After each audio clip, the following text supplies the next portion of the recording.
Yun! Ito nga pala yung ginawa nating half sleeve cover up in progress. Bali, dito sa bandang right side, sa buhok, sa pisngi, sa noo, then sa konting kilay, yan. Tapusin natin yan either mamaya or next week.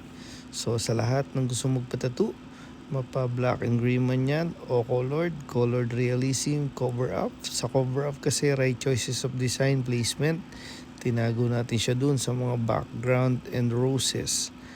Sa cover up kasi maganda yan, digital layout. Down kayo to avail a free layout and schedule, revisable until I meet your expectation. Siyempre, reusing a Tech Product Philippines from MLC Tattoo Supplies. Lalo na yung arrow needles ng ABA machines. Yan.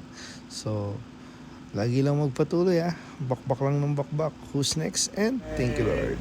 Boss! Ay, yellow boy. In progress pa rin. Kasi nga, may pasok siya tomorrow. So, tuloy natin Either next week o bukas So, sa lahat ng gusto magpatattoo, nakalive yan yung ginawa natin. Mewo TV.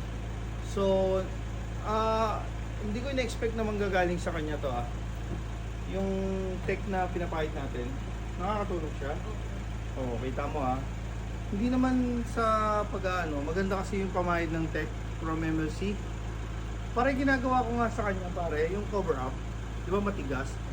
Bababaran ko muna nun. Saka ko siya kikling wrap mga 30 minutes. Ganda pasok. Parang nagsusop yung balat. Kahit di naman gamitin nyo yun, okay lang. Pwede ring lotion. Pero kung gusto nyo gamitin yung tech, maganda yon. Before, tas during, maganda rin. Bilis magpalabas ng kulay. Lalo na the best na sample, magsusolid lettering ka ng red. Pag nag-lining ka ng red, di ba, minsan sumasama yung ink, tas nagiging brown, tas hindi mo alam kung papasok. Yun ay pahid mo. Magpa-pop up talaga siya. Napakaganda. Diba? So, yun. Kaya ako always talaga 24/7 in sex. Kamusta? Okay? Kamusta?